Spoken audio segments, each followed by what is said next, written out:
Hello students, मैं हूं अभिषेक खंडेलवाल और स्वागत करता हूं आपका अपने ग्रास रूट एजुकेशन चैनल पे।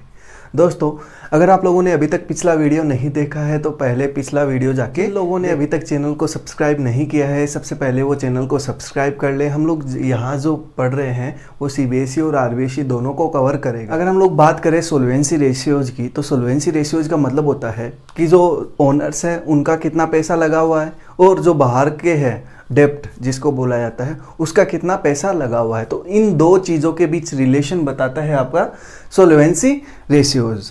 जो सोल्वेंसी रेशियोज है उसको दो और नामों से जाना जाता है। एक होता है आपका कैपिटल स्ट्रक्चर और एक और नाम होता है उसका लीवरेज रेशियो। अब देखो, जो सोल्वेंसी रेशियोज है इसको लॉन्ग टर्म सोल्वेंसी भी बोलते हैं हम लोग। इसको कैलकुलेट करने की दो टेक्निक्स होती है।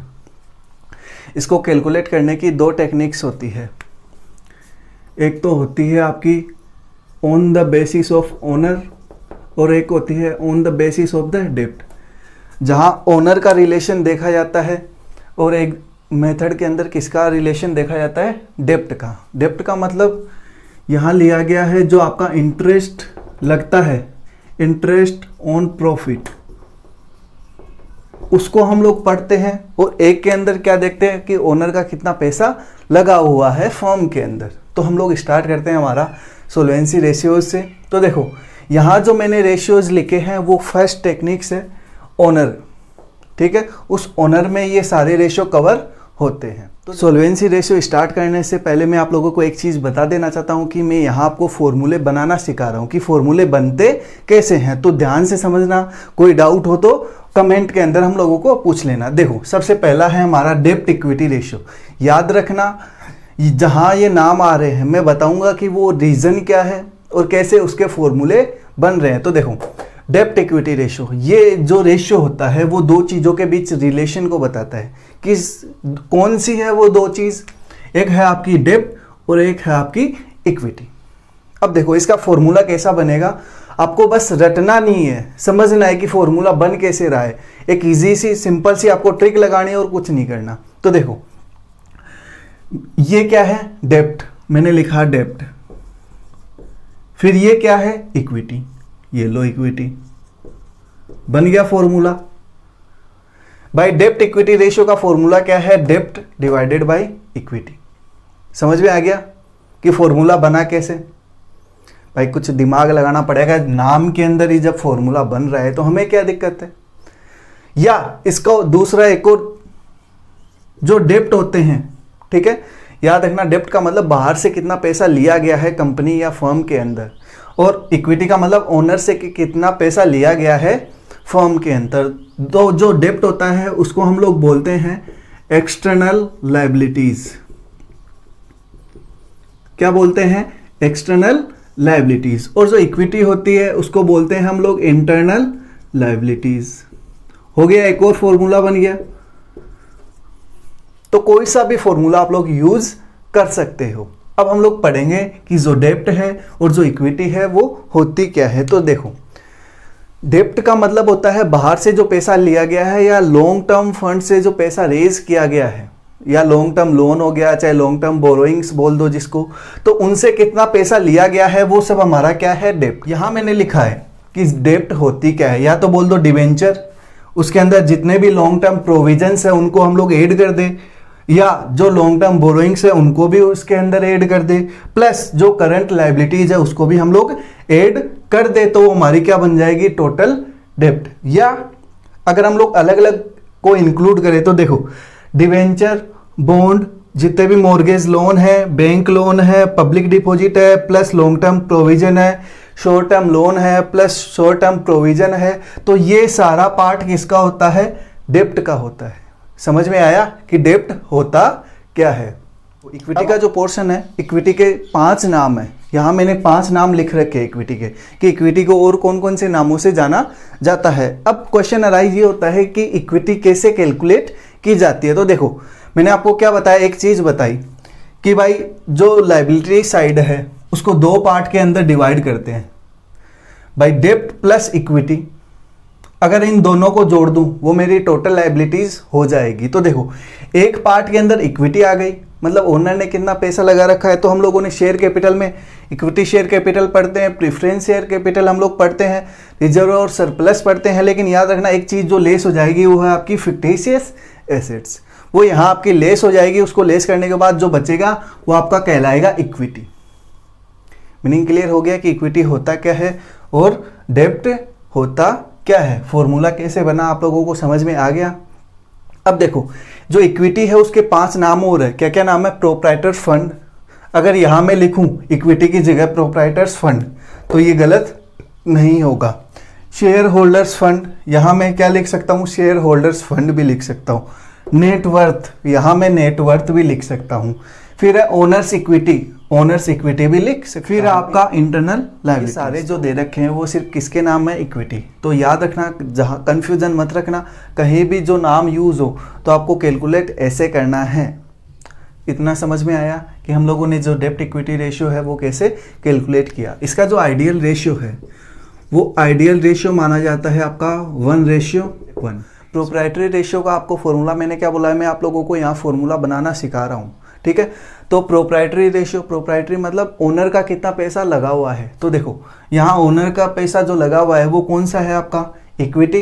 तो यहाँ फॉर्मूला है, वहाँ मैं लिख सकता हूँ इक्विटी, या दूसरा एक और तरीका है, जो पूछा है वो लिख दो। ऊपर क्या पूछा है? Proprietary ratio. तो हम लोग देखो यहाँ इसका एक और नाम है प्रोप्राइटर्स फंड। तो आप क्या लिख सकते हो? प्रोप्राइटर्स फंड भी लिख सकते हो। प्रोप्राइटर्स फंड आप लिख सकते हो, लिख सकते हो। और इसका रिलेशन किसके साथ देखा जाएगा? टोटल एसेट्स के साथ। देखो कैसे समझना इस चीज को। प्रोप्राइटरी रेशियो क्या है? प्रोप्राइटरी रेशियो वह रेशियो है जो दो चीज़ों के बीच रिलेशन बताता है कि जो टोटल एसेट्स है उस टोटल एसेट्स में प्रोप्राइटर्स का कितना पैसा लगा हुआ है, वो हमारा क्या बताता है? Proprietary ratio. मीनिंग क्लियर हुआ भाई। अगर ये फॉर्मूला है तो यहाँ से हम लोगों ने इक्विटी का यूज़ कर लिया। आपको एक फॉर्मूला भी याद नहीं रखना भाई, जो पूछा है वो लिख दो आप। तो डेब्ट इक्विटी, तो इक्विटी का यूज़ कर लिया हम लोगों ने प्रोप्राइटरी रेशियो के अंदर। अब हम लोग चलते हैं सोल्वेंसी रेशियो। तो सोल्वेंसी रेशियो या जिसका दूसरा एक और नाम है डेब्ट टू टोटल एसेट्स रेशियो। तो देखो यहाँ क्या बच गया? डेब्ट बच गया। या तो आप लोग ऐसे कर लो कि डेब्ट बटे टोटल एसेट्स, या तो डायरेक्ट फॉर्मूला ऐसे बना दो सोल्वेंसी रेशियो का। भाई हम लोगों के पास क्या बचा था? डेब्ट, और नीचे किसके साथ रिलेशन देख रहे हैं हम लोग? टोटल एसेट्स के साथ रिलेशन देख रहे हैं। बन गया आपका फॉर्मूला। या याद रखना एक चीज जो मैं यहां आप लोगों को बता रहा हूं कि जहां भी आपको ऐसा देखने को मिले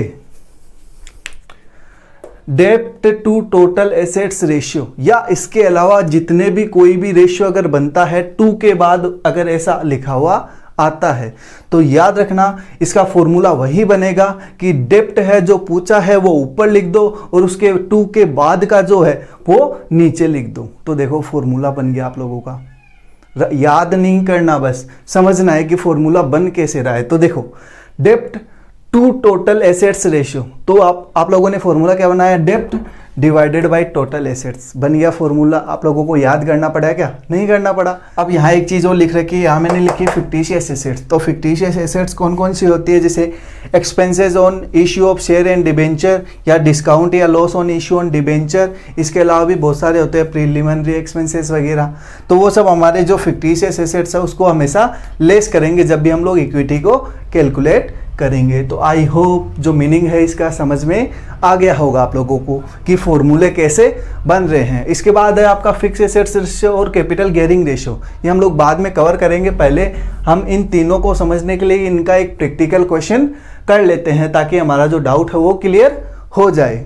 समझ में आ गया? फिर भी अगर कोई डाउट रहता है तो आप हमें कमेंट के माध्यम से पूछ सकते हो।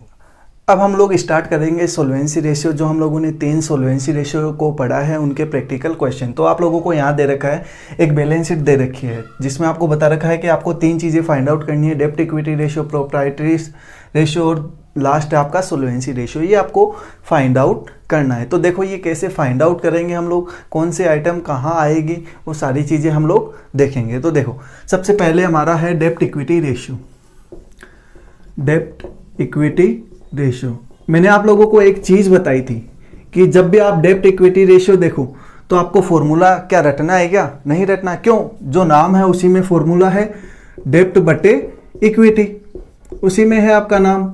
अब देखो यहाँ डेब्ट क्या है, इक्विटी क्या है, तो यहाँ मैंने डेब्ट के आइटम लिख रखे हैं। हम लोग जाएंगे बैलेंस शीट में, लायबिलिटी साइड में चले जाएंगे और यहाँ से ये आइटम है उनको फाइंड आउट करेंगे। तो देखो सबसे पहले है आपकी जो पेड अप कैपिटल, तो paid up capital share capital आपकी क्या होती है, इक्विटी के अंदर। फिर आती है रिजर्व सरप्लस, तो रिजर्व सरप्लस भी कहाँ आ गए, इक्विटी के अंदर। फिर है डिबेंचर, ये रहा, मिल गया हम लोगों को एक। फिर बीपी और क्रेडिटर्स, दो ही आइटम बचे, तो जो बीपी है और जो क्रेडिटर्स है वो हमारे होते हैं करंट लायबिलिटीज। तो देखो करंट लायबिलिटीज के पार्ट माने जाते हैं, तो ये दोनों हम लोग कहाँ इंक्लूड कर लेंगे, डेब्ट के अंदर। तो तीन ही चीजें हैं जो हमारी डेब्ट के अंदर आएगी, तीनों चीजों को हम लोग वहां लिख देंगे कि जो डेब्ट है उसके अंदर क्या क्या आएगा, आपका डिबेंचर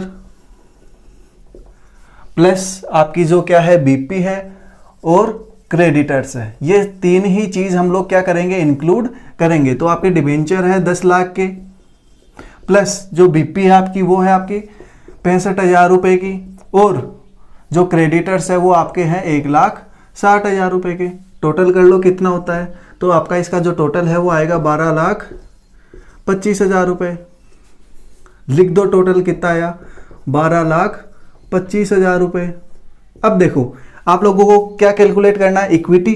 तो देखो इक्विटी, अब देखो इक्विटी कैसे कैलकुलेट की जाती है, ये रहा फॉर्मूला इक्विटी कैलकुलेट करने का। तो देखो यहाँ सिर्फ दो ही चीजें बची है जो हमारी इक्विटी में आएगी, ये हम लोगों ने देख लिया था। तो दोनों चीजों को लिख दो, आपकी share capital plus reserve and surplus 10 lakh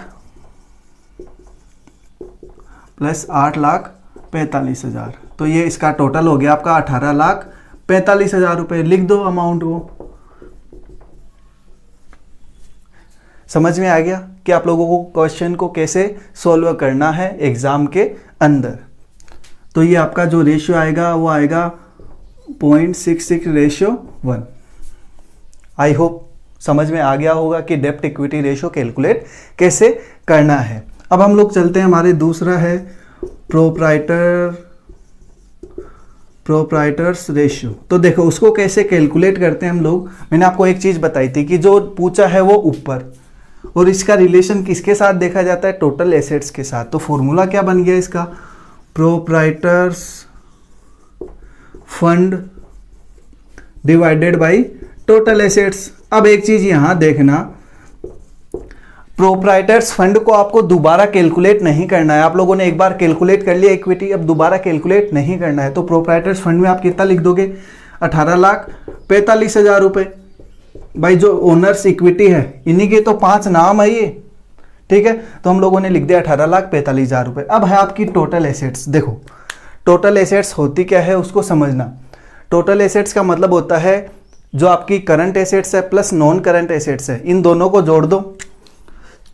भाई यहां लिख रहा हूं मैं, जो करंट एसेट्स है प्लस जो नॉन करंट एसेट्स है उन दोनों को जोड़ दो, तो वो आपकी टोटल एसेट्स है। लेकिन जो फिक्टिशियस एसेट्स है उसको हमेशा लेस करना, तब जाके आपकी वो टोटल एसेट्स होगी। तो यहां देखो कोई फिक्टिशियस एसेट्स है क्या, नहीं है। तो ये जितनी भी एसेट्स है वो हमारी नॉन करंट प्लस करंट ये दोनों इंक्लूड है। तो हमारा जो टोटल है उसको ले जाएंगे कि टोटल एसेट्स हमारी कितनी है, 30,70,000 रुपए की। कैलकुलेट करके निकाल लो, ये आएगा आपका 0.6:1। आ गया समझ में कि हम लोगों को कैसे निकालना है। अब लास्ट है हमारा सोल्वेंसी रेशियो। अब देखो मैंने आपको एक चीज बताई थी कि सोल्वेंसी रेशियो में आपका जो फॉर्मूला है वो क्या है, डेब्ट बटे टोटल एसेट्स बाय डेब्ट का किसके साथ रिलेशन देख रहे थे, या मैंने आपको क्या बोला था कि हम लोगों ने अगर इक्विटी का यूज कर लिया तो अब क्या बचेगा, डेब्ट। तो हम लोगों ने लिख दिया डेब्ट डिवाइडेड बाय टोटल एसेट्स, तो देखो डेप्ट कितनी आपकी दोबारा कैलकुलेट नहीं करना है, ऑलरेडी कैलकुलेट है। डेप्ट है आपकी 12,25,000 रुपए, और जो टोटल एसेट्स है वो हम लोगों ने ऑलरेडी कैलकुलेट कर ली है, कितनी है 30,70,000 रुपए। तो ये आंसर कितना आया 0.4:1। एक चीज और बता देना चाहता हूं, अगर आप लोगों ने ये रेशियो कैलकुलेट कर लिया है तो इस सॉल्वेंसी रेशियो को कैलकुलेट करने का इजी तरीका भी है। कैसे है देखो, 1 माइनस प्रोप्राइटर्स फंड। कैसे देखो, मैंने आपको एक चीज समझाई है बैलेंस शीट के अंदर, कि बैलेंस शीट के अंदर हम लोग क्या करते हैं, जो डेप्ट है प्लस इक्विटी, डेप्ट plus equity equal to assets, ये एक इक्वेशन है। याद रखना कैसे, कि अगर मैं इन दोनों को जोड़ दूं भाई, अगर डेप्ट और इक्विटी इनको दोनों को जोड़ दूं, वो एसेट्स के बराबर होगी या नहीं होगी, हो रही है एसेट्स के बराबर। भाई ये डेप्ट और इक्विटी दोनों को जोड़ा तो वो टोटल एसेट्स के बराबर है या नहीं है, है बराबर। तो यहां देखो 1 माइनस प्रोप्राइटर्स फंड, अब देखो 1 प्रोप्राइटर्स फंड कितना है आपका 0.6, लिख दो 0.6, कितना आ गया 0.4, और हम लोगों ने आंसर भी क्या निकाला है 0.4। तो आप लोग ऐसे भी कैलकुलेट कर सकते। इसमें एक चीज़ और आप लोगों को बता देना चाहता हूं कि जब भी हम लोग डेप्ट इक्विटी रेशियो कैलकुलेट करते हैं तो हम लोग डेप्ट के अंदर क्या करते हैं, जितने भी लॉन्ग टर्म बोरोइंग्स वगैरह, प्रोविजंस वगैरह ये होते हैं, इनको इंक्लूड करते हैं। लेकिन यहाँ दो पक्ष है, एक पक्ष क्या बोलता है कि जो करंट लायबिलिटीज़ है उनको हम लोग इंक्लूड नहीं करते, और एक पक्ष बोलता है कि हम करंट लायबिलिटीज़ को इंक्लूड करते हैं। तो ये याद रखना, बुक के अंदर आपका सॉल्यूशन कुछ ऐसे भी हो सकता है कि जहां करंट लायबिलिटीज़ को ऐड ना करें, और कुछ जगह सॉल्यूशन आपको ऐसे भी मिल जाएगा जहां करंट लायबिलिटीज़ को इंक्लूड करते हैं। तो ये कंफ्यूजन मत रखना कि कैसे ये तीनों रेशियो हम लोगों को समझ में आ गए होंगे कि फॉर्मूले कैसे बनते हैं। आपको ये रटना कुछ नहीं है, बस समझना है कि फॉर्मूले बन कैसे रहे हैं।